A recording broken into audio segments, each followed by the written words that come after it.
బండి సంజయ్కి ఇచ్చిన బాధ్యత ఏంటి అంటే పాస్టర్ శామ్ కుషోర్ జేసీఎన్ఎం. ఏం పేరు?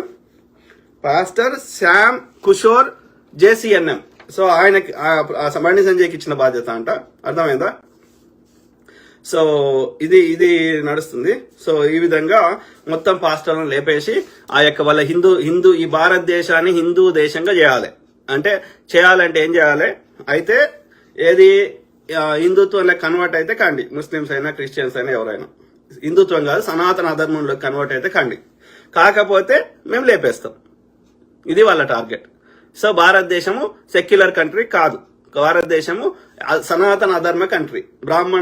బ్రాహ్మణులే ఎల్లకాలం పరిపాలిస్తారు. కాబట్టి మొన్న 400 వస్తే చేద్దాం అనుకున్నారు, అయినప్పటికీ చేసే ప్లాన్ లో ఉన్నారు. వీళ్ళు వెనకాల ఉండి నడిపిస్తుందంతా మఠాధిపతులు, పీఠాధిపతులు, RSS ముండా కొడుకులు, ఆర్య బ్రాహ్మణులు, అందరు బ్రాహ్మణులే. ఓకే.